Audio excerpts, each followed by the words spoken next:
Why were there 3 Coast Guard cutters for one fishing boat? Sarah Chun had seen her share of odd mornings at sea, but the way the cutter Vigilance sliced through the fog this time, too fast, too clean, set something off in her gut. It was 4:47 a.m., just like always. The chill of salt air, the stubborn weight of the net in her hands, the low grumble of her boat's engine, steady as a heartbeat.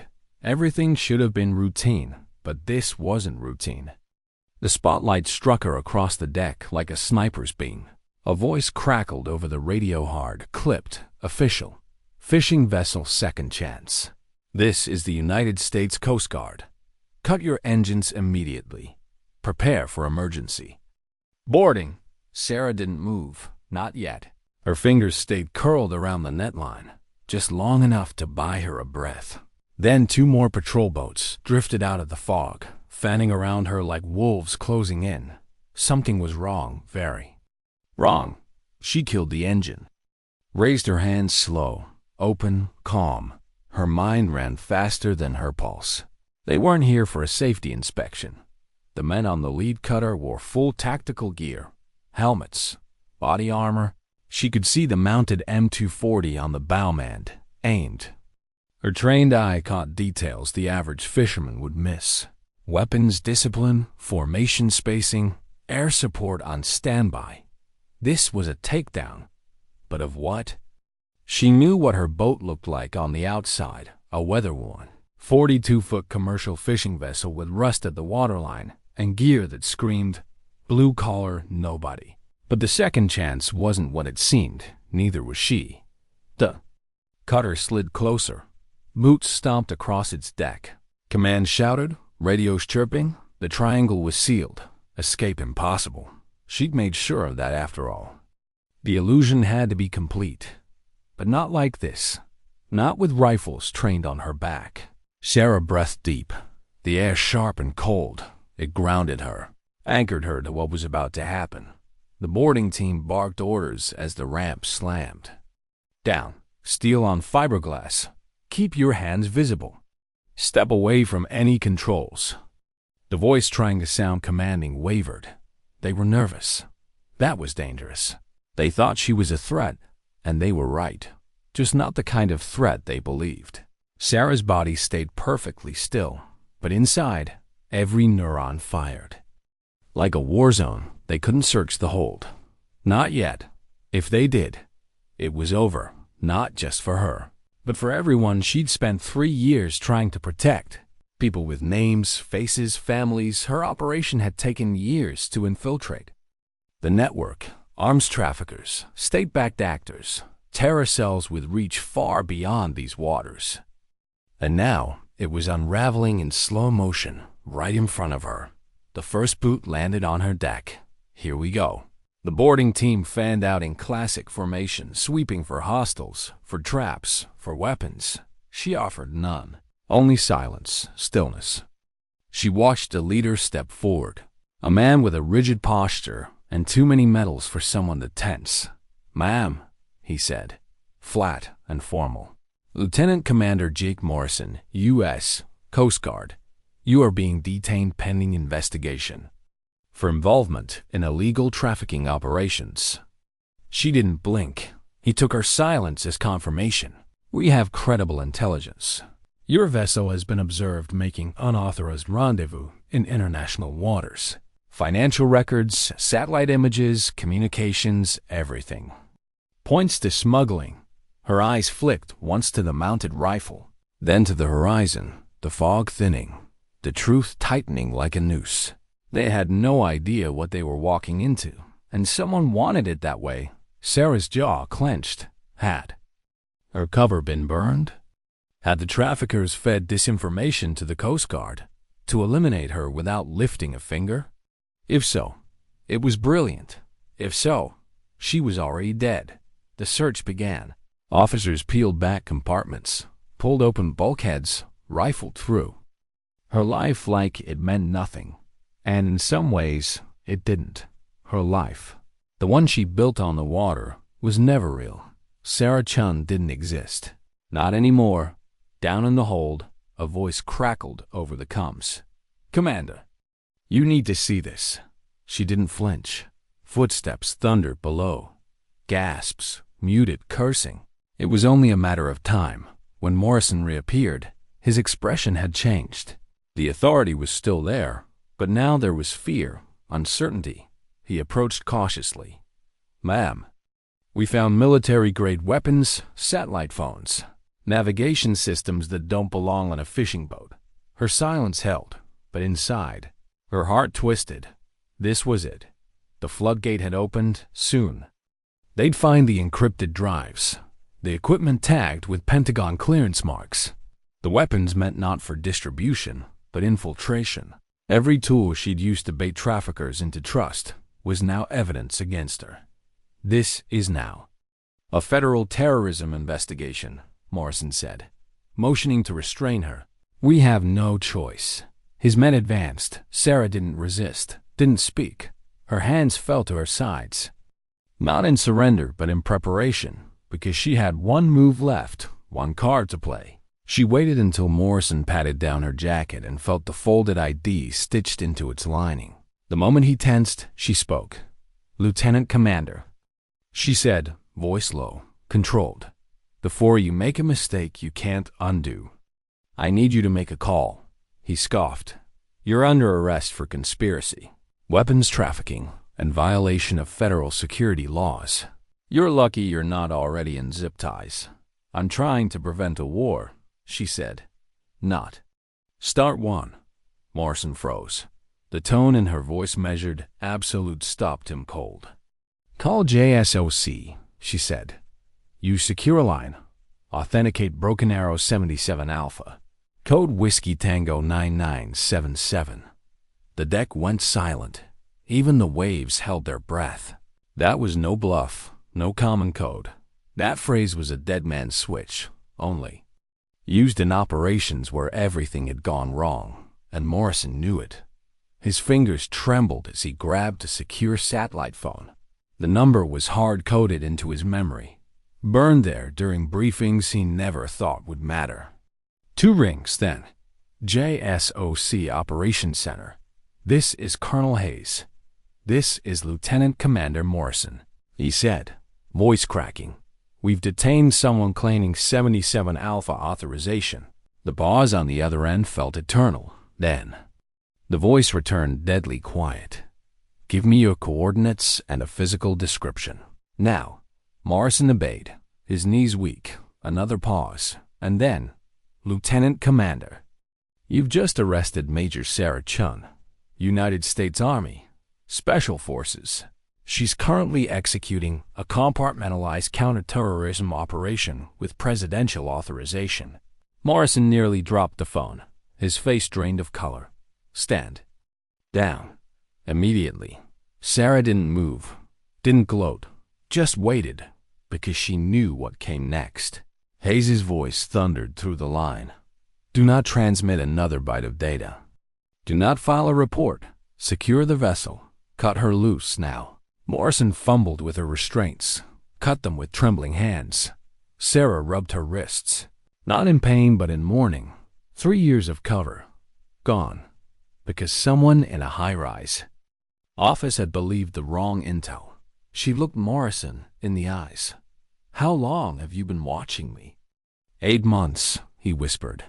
"Every move, every contact, every dollar." She closed her eyes.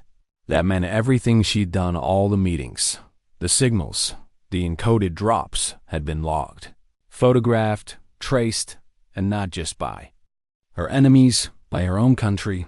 Her voice was hollow when she asked, "Did you ever ask yourself who gave you the tip?" He said nothing. Didn't have to. Sarah looked out at the horizon. The fog was gone. The truth lay bare, somewhere out there. Men who trafficked weapons and funded terror were laughing because they'd used the United States Coast Guard to take out their greatest threat without firing a single shot. And Sarah Chun, the soldier they thought they'd arrested, had just become something else entirely. The cautionary tale they'd never be allowed to tell. She stood on the deck like a ghost, unarmed, unshaken, unreadable, but inside, Sarah Chun was falling apart. The helicopters were already coming. She could hear them before she could see them. Low, steady, and unmistakably military. 6L. Black Hawks, 3 of them, no insignias, no markings. The kind that don't exist on paper. A full response team. Not for her protection, not for backup, for containment, for erasure. Because what had happened here this morning could never be allowed to exist outside the shadows. Morrison stood beside her, his mouth dry, the color gone from his face. He hadn't spoken since the call with Colonel Hayes ended. He didn't have to. His silence said everything. His career, his pride, his belief in the chain of command, all shredded by one sentence from JSOC. You have just arrested Major Sarah Chun, United States Army Special Forces. Sarah looked down at her wrists, still red from the zip ties. Her hands were steady. Her mind wasn't. The damage wasn't just operational. It was personal. 8 months of surveillance meant the arms traffickers she'd been hunting now had everything they needed to dismantle her entire cover. Names, times, patterns, and she couldn't stop them. She didn't even know who they were anymore. The black choppers touched down on the vigilance deck like vultures descending on a corpse. Sarah didn't blink, but her heart sank a little. Lower, they brought men in suits, not soldiers, not command, intelligence. The ones who come in when something's gone so wrong. Even the cleanup has to be cleaned up. She recognized the look in their eyes before they even spoke. They weren't here to ask what happened. They already knew. Colonel Hayes stepped aboard second. Chance without ceremony. The look in his eyes wasn't rage. It was disappointment. The kind that cuts deeper than fury, Major Chun, he said, voice like cold steel. Damage assessment now. No salute, no debriefing, just the facts. Because time was gone, and truth was poison now. Sarah recited the report from memory, each word landing like a body blow. 6 countries compromised. 3 planned attacks, one of them on U.S. soil. 2 double agents likely dead. 1 Syrian informant vanished, probably executed, and her own identity, carefully crafted over 3 years, burned to ash by a well-meaning Coast Guard officer who thought he'd found a criminal. Hayes said nothing. Behind him, the suits called. Smith and Jones were already painting over the name on her boat's stern. Second chance, erased, like it had never existed. Sarah felt her throat tighten. That name, that boat. It wasn't just a cover. It was a life. Her life. The one she'd chosen after giving up everything else. She thought she'd get to walk away from this someday. Maybe settle, maybe heal, maybe learn how to live again. Now, she didn't even have a name anymore. Morrison finally found the courage to speak. Major. I'm sorry. We had no idea. The intel was planted. Sarah interrupted, calm but hollow. The traffickers fed it to you. They saw me getting close. So they made sure I'd look guilty. You were the trigger. They just pointed your weapon. The truth hit him like a slap. He staggered back a step. He'd been used. All his reports, all his surveillance, all his meticulous evidence gathering. It had all been part of their plan. The traffickers had cleaned house using the U.S. military. Morrison opened his mouth, then closed it again. There was nothing left to say. Smith, or maybe it was Jones, spoke into a comlink. Package is secure. Initiate phase 2. Sarah turned away. She couldn't watch the dismantling anymore. They would take everything. Her equipment, her drives, her notes. The photos, the manifests, the files on her encrypted laptop, all of it. None of it would ever make it to court. None of it would ever be seen by Congress or reporters or even a classified intel briefing. This was black-tier damage control. Total erasure. She stared across the water, watching the sunrise ripple against the stillness, and thought about the cost. It was always high, but this was different. This wasn't death. This wasn't capture. This was futility. All the lives she thought she might save, now hanging in the air like ghosts she couldn't reach. And worse, someone out there was celebrating. Someone who now knew exactly how far they could push the system, how easily they could use it. Morrison stepped beside her again, his voice softer now. Is there anything I can do? Sarah didn't look at him. You already did it. He flinched. She didn't mean it with cruelty, but the truth rarely arrives with grace. He'd tried to protect his country, so had she. And yet, here they stood, both of them manipulated by the same unseen hands. The irony was almost poetic. Colonel Hayes turned to her one last time. What happens next isn't up to me, he said. But it starts with you disappearing. New assignment, new face, new life. The people you were hunting, they saw your picture. They'll never stop looking. Sarah nodded. She understood. She had understood the moment the first spotlight hit. Her deck, no home, no name, no way back, second chance was gone. So was everything that made her Sarah Chun, and yet, as she stepped toward the waiting chopper, something strange stirred inside her. Not pride, not anger, something older, more human, sorrow, for the life she'd lost, for the silence she'd returned to, for the innocence of a system so easily fooled. As the rotors spun and the world blurred beneath her, she whispered something no one could hear over the roar. Sometimes you don't get a second chance. She wasn't sure if it was regret or a warning. What do you do when your life's work is wiped clean, not by the enemy, but by your own side? Sarah stared out the chopper's side window, the California coast shrinking beneath her. The ocean was a dull silver line now, motionless and unforgiving. The rotors thudded in rhythm with the ache behind her eyes. She hadn't cried, wouldn't, but something inside her was leaking, slowly, quietly, like a hull breach you don't notice until the ship is already halfway sunk. She felt empty, not from failure, from loss. It wasn't just the operation.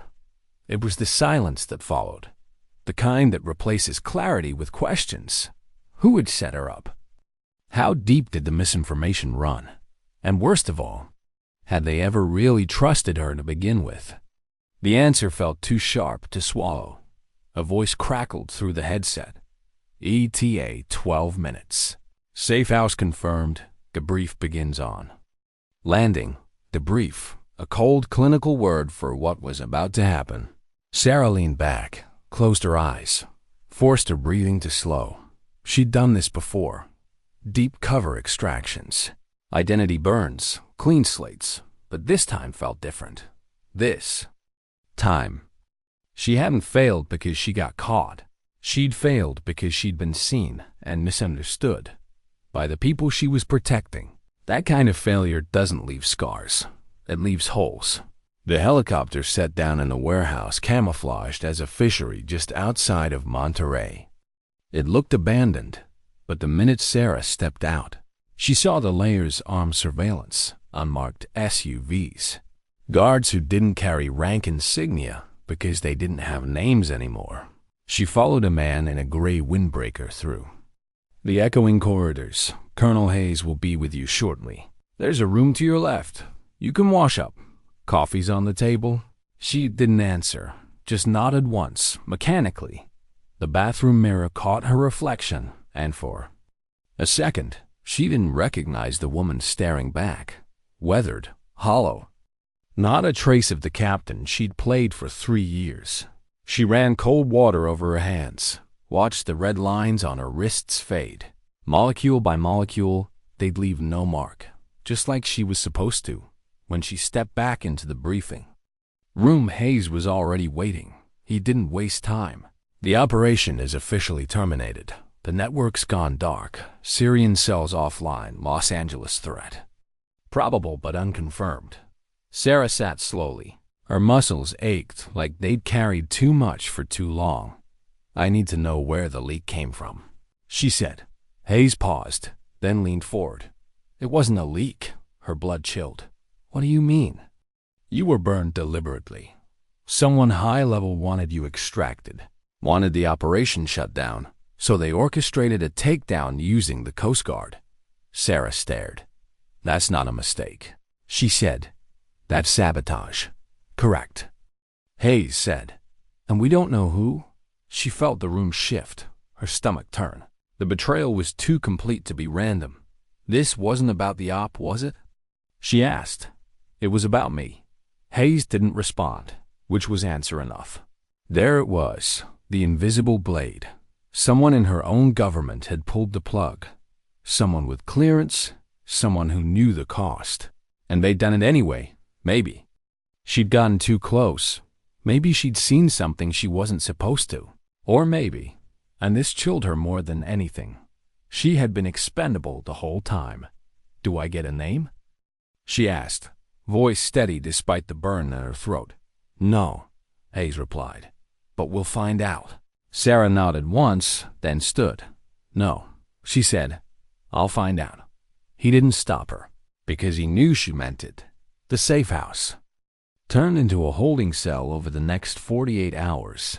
Not with bars or threats, but with briefings, signatures, and a silence that wrapped around her like a shroud. Psych evals, reclassification paperwork, new name drafts, a new passport, a new life.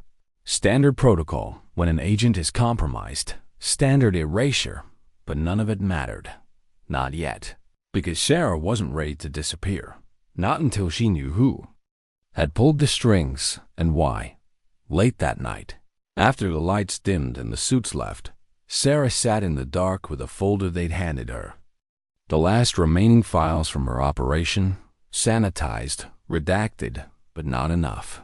She found what she needed in an unfiltered GPS tag, a location, a drop site she'd used to pass intel, the last person she'd handed classified data to. 3 days before the Coast Guard takedown, it was supposed to be secure. It hadn't been there, she thought. That's where it started. She grabbed the burner phone they'd given her, opened an encrypted back channel they hadn't deleted yet, and sent a single message. I know it was you, I'm coming. She didn't know who would read it, but she knew someone would. Someone who'd wanted her gone, but hadn't expected her to walk out alive. And now she was done waiting. She wasn't a ghost yet, and ghosts don't send warnings. They bring consequences. Why would someone burn an asset that was winning? That question haunted Sarah more than the betrayal itself. She'd been winning, closing in, thread by thread. She'd been unraveling an arms network that spanned continents, and then, just as the final loop tightened, someone pulled her out like a rotten stitch. Deliberately, quietly, efficiently. The betrayal had fingerprints. She just needed to find them. At 3:06 a.m., long after the warehouse's motion sensors had stopped logging movement, Sarah slid out of the safe house with a military duffel slung over her shoulder. No alarms tripped, no voices called after her. Either they'd underestimated her, or they were letting her go. She didn't care which.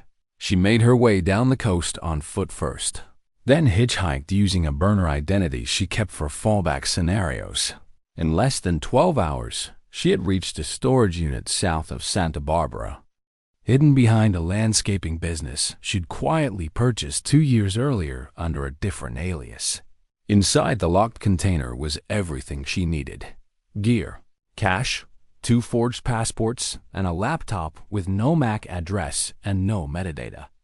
She fired it up, bypassed 3 layers of obfuscation, and opened a buried data vault tied to the same drop site that had been compromised. That was her first lead. The log showed only one deviation, one unexpected access route. One person who had checked the encrypted node from a foreign IP routing through Jordan, bouncing off Romania, then dipping into Langley's shadows. It wasn't a trafficker. It was someone with keys to the house, someone who knew how her systems worked, someone with clearance, and that meant it wasn't just a political call. It was a takedown. From inside, she tracked the trail backward. Names, handles, ghost aliases. They led her to an old contact, someone she hadn't spoken to in over 4 years. A man who once helped vet her cover, then vanished from the ops grid. Cody name, Lancer. She didn't hesitate. She booked a flight to Istanbul using a NATO contractor identity. And this time, she didn't look back. Lancer wasn't surprised when she showed up. He never really was. The cafe he ran near the Bosphorus was a front, but a beautifully done one. Real coffee, Turkish tea, cinnamon-scented air, and the kind of quiet that tells you who's watching. Even when no one moves, he looked older, thinner, less like an operative, more like a memory. But when she sat across from him, the mask dropped. "You're dead," he said simply. Sarah stared. "You sure?" she asked. He gave a tired smile. "Only mostly." She didn't waste time. "Who burned me?" He didn't answer right away. Just sipped his tea like the world wasn't spinning out of control behind his eyes. Then, someone high up. Not CIA, not DIA either. You cross paths with a ghost program, something off books. Dark money, darker objectives. I was inside a trafficking ring, feeding intel back to command. That wasn't off book. He leaned forward. But you got too close to their side of it. The part they weren't supposed to see. She narrowed her eyes. Meaning? Lancer tapped the table once. Some of the guns you were tracking? They weren't black market. They were diverted, stateside, American origin, tagged as destroyed, pushed into third-party hands under foreign aid labels. Sarah's stomach turned. Military weapons moved through official channels, then lost. On paper, she swallowed the bile that rose. That meant the terrorists she was chasing weren't buying from cartels. They were buying from someone in uniform. Her own. You're telling me we're arming the people I was sent to stop. I'm telling you. Not everyone in the room wants them stopped. Sarah sat back, numb. She remembered the look on Morrison's face when they found the gear in her hold. That mix of shock and confusion. He'd believed he was doing the right thing, and yet he'd been following crumbs left by someone using the system like a weapon. Now it made sense. The surveillance, the carefully timed takedown. They hadn't just wanted her removed. They wanted her discredited. Lancer leaned closer, his voice low. "Look, Sarah, there's more. They didn't just feed intel to the Coast Guard. They used your communications, pushed fakes through your channels. You were set up to look like you were selling info." "To who?" He hesitated, then said it. "To the other side." The air between them felt like ice. "They're calling you a double," he said. "Not officially, but inside the right rooms.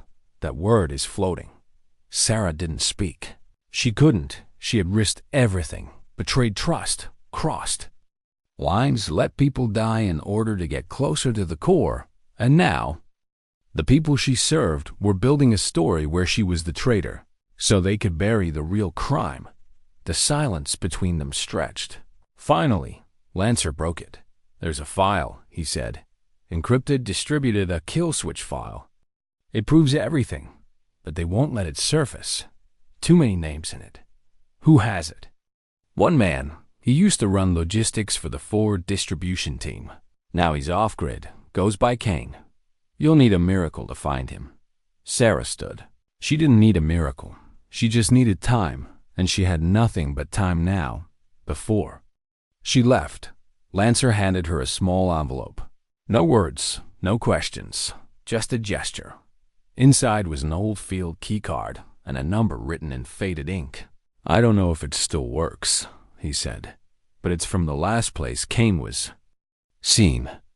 She stared at the number. It wasn't a phone. It was a locker. Abandoned airfield, Northern Europe. She didn't thank him. Didn't have to. They'd both said everything that needed saying. By morning, she was gone again. And somewhere across the world, the people who tried to bury her were about to realize their mistake. Sarah Chun wasn't a ghost. She was the reckoning that follows silence. She stood in the snow outside the abandoned airfield, wind biting her face like regret. It was 2:11 a.m. The world around her was silent. No engines, no voices, no lights. Just the soft, relentless pull of winter over cracked tarmac and forgotten hangars. Sarah Chun had flown halfway across the world using forged documents and a name that no longer existed. But she hadn't come for redemption. She came for the truth. And maybe, if it was still breathing, the man called Kane. The number Lancer had given her led to an old locker buried inside a decommissioned logistics depot used during the Cold War. The kind of place governments forgot, but intelligence ghosts remembered. She moved quietly through the frostbitten corridors. Her boots left no prints on the concrete. When she found the locker, her breath caught. It was welded shut. Steel scars along the hinges, torch marks, whatever had been inside. Someone wanted it gone. But they hadn't destroyed it. They'd just hidden it. Sarah knelt, ran her fingers along the seam. There, faint scratches, a military field code engraved. So lightly it took her a second to see it. Old school, a code phrase. She smiled. Kane had been careful. And paranoid, she whispered the phrase aloud. Red clay breaks before it bends. A soft click. A secondary panel, mechanical, not digital, eased open beneath the locker door. Inside was a vacuum-sealed pouch, wrapped in thermal mylar. She pulled it out. Light, too light for weapons, too heavy for paper. She sliced it open with her boot. Knife. Out fell a drive, military grade, coated in dust, and a patch. Faded, torn, Special Forces insignia, her old unit. But the name embroidered on it wasn't hers. It was Kane's. He had worn it long before she ever made captain. Sarah stared at it for a long time before she tucked it into her coat. She knew what this was now. Not just evidence. Not just a breadcrumb. This was a message, if you found this. You're the only one left. She powered the drive back at a safe house on the outskirts of Riga. One she hadn't used since her Ukraine rotation, years ago.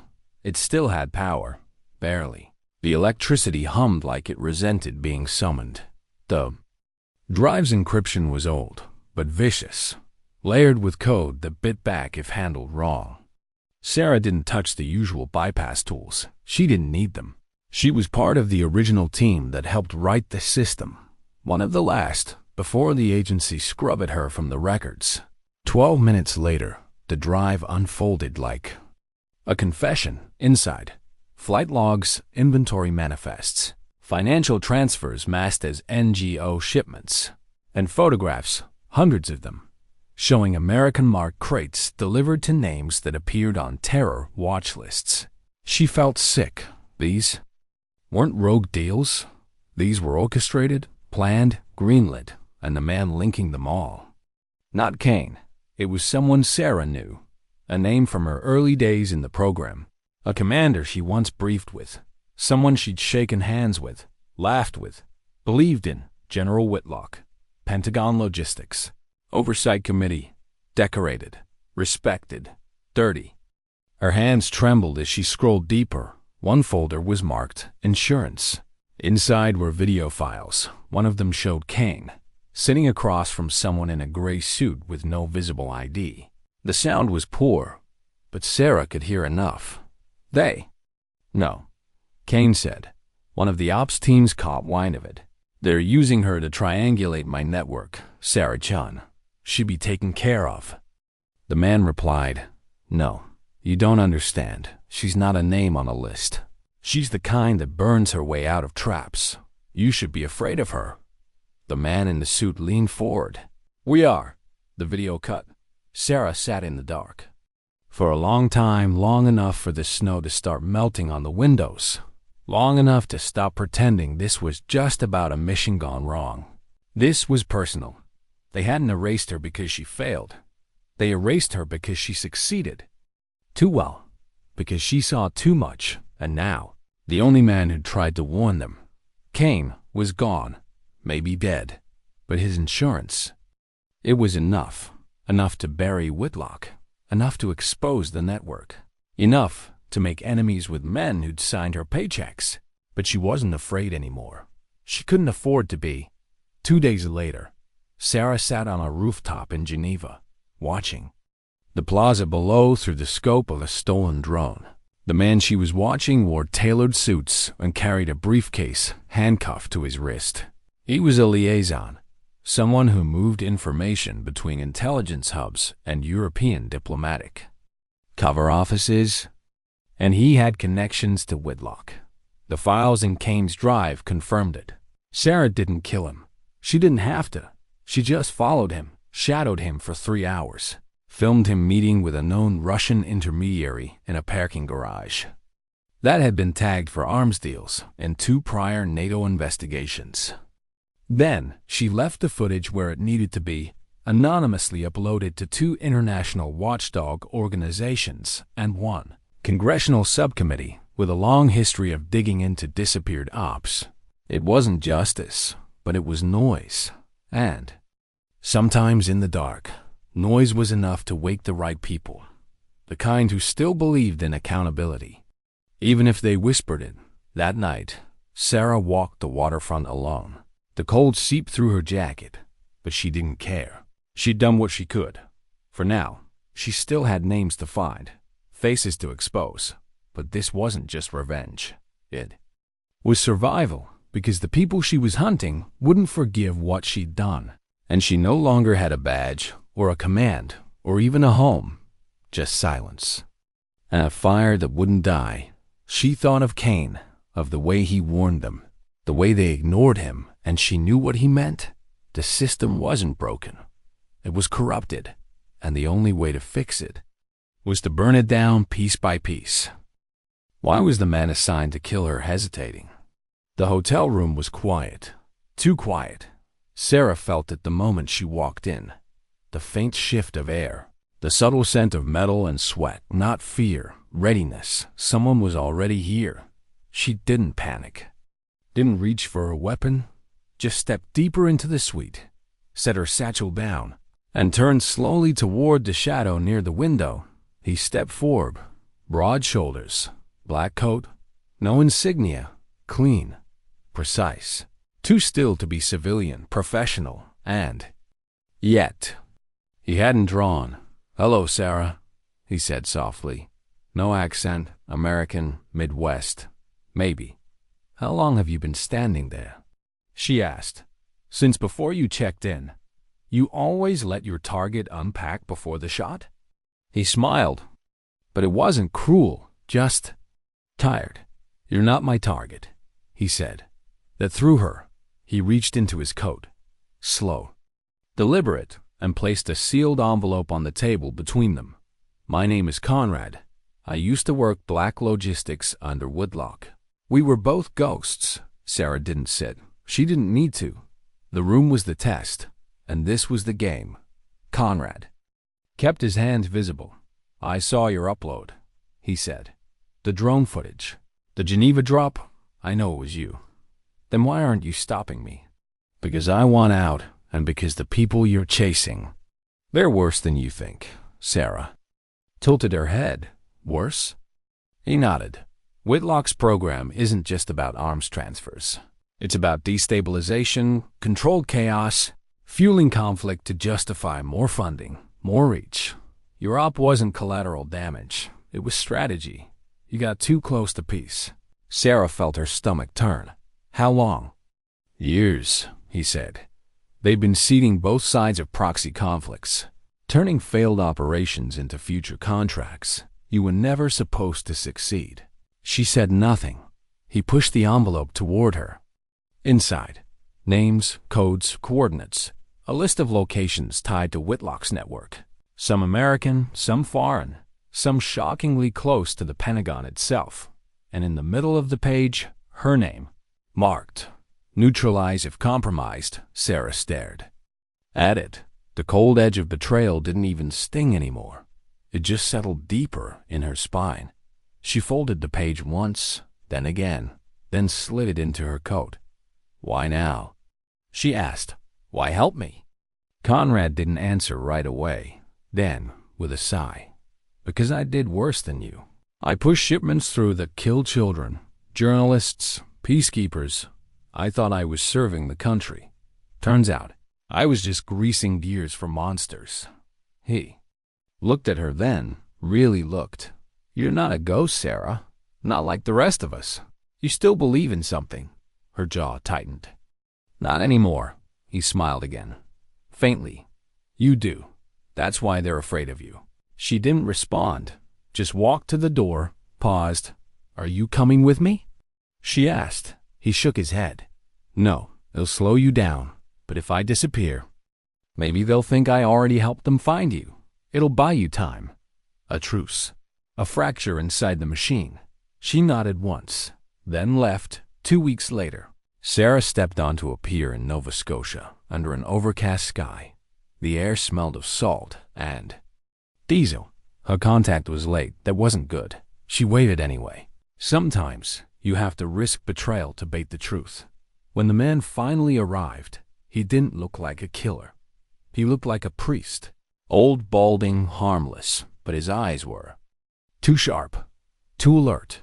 He sat beside her on the bench like they were strangers. You have something that doesn't belong to you, he said. Sarah didn't flinch. Define belong. The drive, the footage, the names. You're in possession of material that could jeopardize national security. Whose nation? She asked. He glanced at her then, almost admiring. You're clever, he said. That's why this is unfortunate. She turned her head just enough to see him reach under his coat. But she was faster. Her blade was at his throat before he touched metal. He froze. I don't want to kill you, she said. You might have to.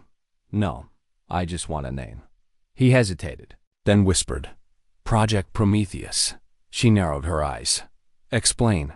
Is what Whitlock's really building, a perpetual war engine, feed chaos, fund recovery, sell both sides the means to kill. Then rebuild the ashes under American contracts. Endless demand. Controlled conflict. Sarah's throat tightened. It wasn't just about her anymore. It never had been. Where's the hub? She asked. He laughed quietly. You already know. Washington. She didn't say it aloud. Instead, she stepped back. He didn't chase her because he knew the rules had changed. That night, Sarah uploaded a fragment of the Prometheus documents to a journalist. In Europe, with a reputation for being unbreakable, she didn't send it all. Not yet. Just enough to start a fire. Let them scramble. Let them panic. Let them realize she wasn't done. She didn't want revenge anymore.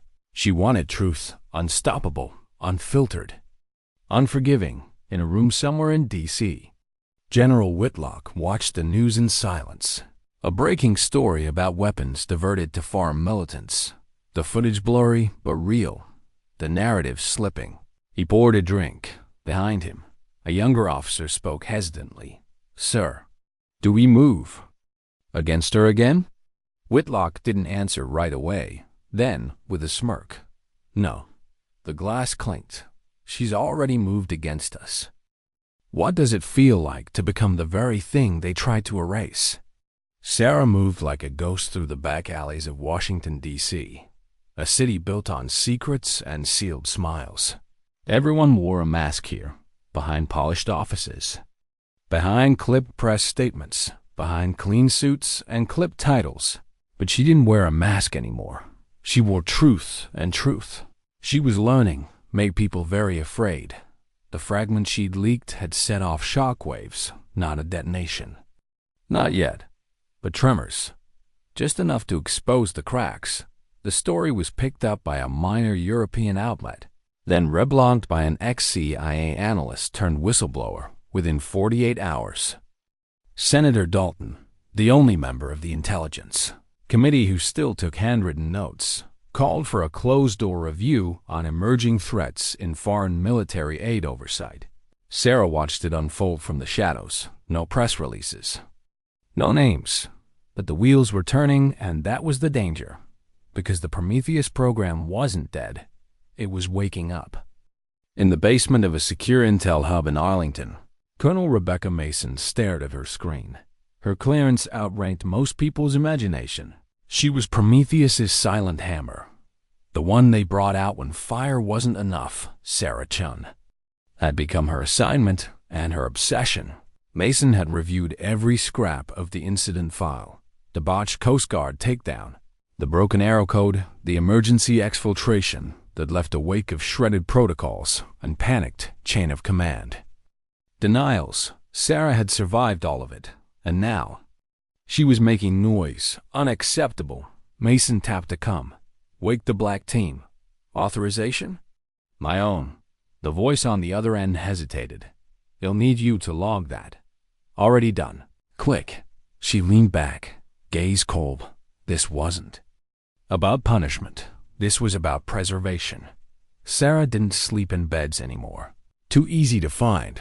She rotated between rooftops, basements, and hollowed-out safe houses from ops long buried and long forgotten. Some she'd used as training sites. Others as fallback hideouts for contacts now either dead or compromised. The one she entered tonight was personal. It had been her first solo assignment site. An abandoned National Guard depot just outside Quantico, left to rot after a budget cut. She had once slept here for 5 nights during a recon op, rationing protein bars and scribbling notes in a waterproof field log. Now, she walked its dark hallways like a memory retracing itself. But tonight wasn't about nostalgia. It was about bait. She opened the case Shed carried for the last 6 days. The same drive Conrad had helped unlock, now cloned and fragmented. Across multiple proxy servers, she activated the secure beacon. It would broadcast a low-level encrypted ping, not loud enough to trigger global alarms, but enough to draw in the kind of eyes that couldn't afford to ignore it. She didn't want to run anymore. She wanted them to come. They came at 2:33 a.m. 4 of them, no names, no patches, no hesitation, black team, ghosts like her. Only they weren't there to listen. They were there to end her. Sarah was already moving before the first boot touched the floor. Flashbang ignored. First. 2 operatives, neutralized silently before the others breached the west corridor. She used the depot like a blade. Angles, blind corners, darkness. By the time the third reached the comms room, she was already behind him. One quick hold, a whisper in his ear. You should read the file. I trained half of you. Crack. He slumped. Only one left now. A sniper, positioned across the field, far outside, the real threat. She darted into the outer hallway. Just as the rifle barked, shards of concrete exploded near her head.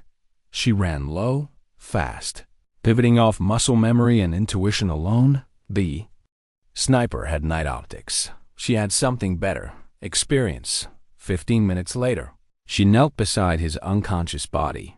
Helmet off, young, too young. She found his headset still transmitting. She picked it up.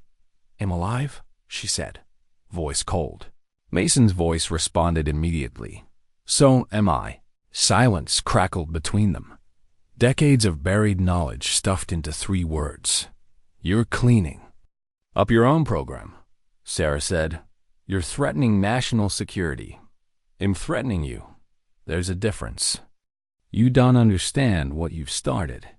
"I understand exactly what I've started," Sarah replied. "I just wonder if you understand what you can't stop." She dropped the headset and walked into the wind. The next morning, a classified memo reached 2 key senators. The subject line read, "Red Clay, possible unauthorized operations within U.S. military aid network, unsigned, undated, untraceable." But it contained enough truth to demand attention. Sarah hadn't just evaded their hunters. Shed planted a seed in their garden. That evening, she sat beneath a bridge near the Potomac, sipping lukewarm coffee from a gas station thermos. Her hands were steady. Her mind wasn't. For the first time in years, she let herself feel something. Not guilt, not rage, exhaustion. Everything Shed built was gone. Every contact burned. Every face Shed trusted. Either buried or branded a liability. And yet, she wasn't done. Because there were still names on that list. Still truths to reveal. Still systems to rip open. Not for vengeance, but for clarity. She pulled the patch from her coat pocket. Kane's. Ran her thumb over the torn threads. Not a badge, not a rank. A reminder. They thought they could write the ending for her. But Sarah Chun had rewritten it.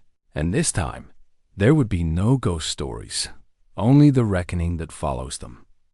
What do you do when your war doesn't end? It just goes quiet? Sarah stood on the rooftop of a federal building in D.C., watching as the morning traffic crawled beneath her like veins through the Capitol's concrete body.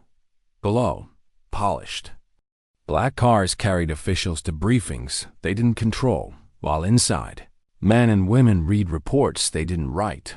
Everyone was in motion, but no one was moving. She sipped black coffee from a paper cup and listened for helicopters. Not because they were coming, but because they had. Once, she remembered what it sounded like when the sky tried to erase her. She didn't flinch at the thought. She waited for it, but no one was coming today, because today, they weren't sure what she knew, or worse, what she might say. 2 nights ago, Sarah sent the final file drop, an untraceable packet of data, to a Senate subcommittee assistant with just enough curiosity to open it and just enough fear to pass it upward. Inside was everything.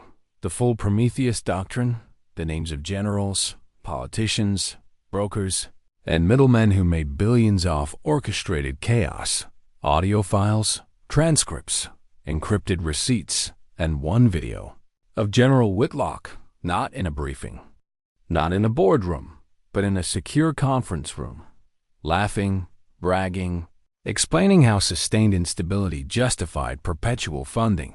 They wouldn't air it on national television. Not yet, but the leaks had started, not on the news, in the halls of power. The kind that shape narratives before the world hears them. Sarah's body ached. She hadn't slept in a real bed in weeks. The safe houses were colder now, the world smaller, but her eyes were sharper than ever. She knew what came next.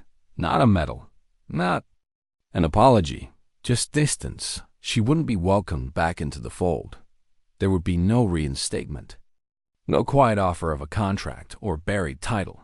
She was radioactive now, and she accepted it, because it meant they were scared, and fear meant leverage.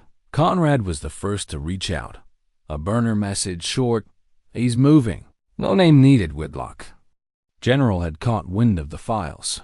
He was shifting assets, calling in favors, activating old contacts. Not to fight, to vanish. He was going to disappear, and they were going to let him. Because when a system eats itself, it hides the bones. Sarah read the message and didn't hesitate. She flew to Geneva that night under another new name, tracked Whitlock to a private estate. North of Lucerne, nestled behind a shell corporation and 24 layers of security. His last fortress, she didn't storm the gate. She waited, watched, listened, until the patterns revealed themselves. The dart rotations, the vehicle shifts, the digital noise. It took 3 days. Then she walked right in, not with a rifle, not with a team, just a satchel. And a conversation. He looked older, smaller. The arrogance still there, but chipped. He was packing when she found him, stuffing documents into a fire-safe bag, barking. Orders at a man who vanished when he saw her. Whitlock froze when he turned. "You're not supposed to be here." Sarah shrugged. "I'm not supposed to be alive." A silence stretched between them. "I read your file," he said. "You were good. Too good. You were sloppy." "No," he said. "I was realistic. You don't win long-term with morals." She stepped closer. "You don't win at all when you can't sleep." He looked away. "Just once. I didn't expect you to make it this far." "You should have. You're not going to kill me," he said quietly. Sarah said nothing. "You want me tried, exposed. That's not how this works. I've buried deeper scandals than you could imagine." "You're right," she said, and that's when he flinched. "Then why are you here?" Sarah stepped forward, set a small recorder on the table. Press play, his voice, his laugh, his words, unfiltered, unedited. "You're already gone," she said. He reached for the bag. She stopped him with a single motion. "No more running." Whitlock sat slowly, the weight settling. He knew it was over. Not with a bullet, with consequence. And that, somehow, hit harder. That afternoon, Sarah sent the final packet. Whitlock's confession. She didn't wait for confirmation. She knew where it would go. Not into headlines, then into subpoenas, security briefings, closed-door hearings where truth didn't scream. It whispered, and sometimes that was louder. Weeks passed. She kept moving, not because she was hunted, but because the habit didn't break. One night, on a remote beach in Ireland, Sarah sat watching the tide erase footprints in the sand. Conrad found her there. He didn't say hello, just sat beside her, silent. Then, "You did it." "No," she said. "I just survived it." He nodded. "You going back under?" "I was never really out." He smiled, faintly. "What now?" She let the question hang, then finally answered, "I think I just keep walking until the lies stop hurting." A long pause. "Do you think they ever will?" She didn't look at him, but her voice was soft when she spoke. Some lies heal, some don't. But the truth leaves room for something else. Like what? Peace, a beat. Not for me, but maybe for someone. Later that night, as the wind picked up and the sky darkened over the waves, Sarah took one last look at the horizon. She had no name now, no home, no mission. But she had something they couldn't take, not with takedowns or lies or silence. She had the proof that she'd mattered, that her work had meant something, that her voice had been heard, even if it took the system years to admit it.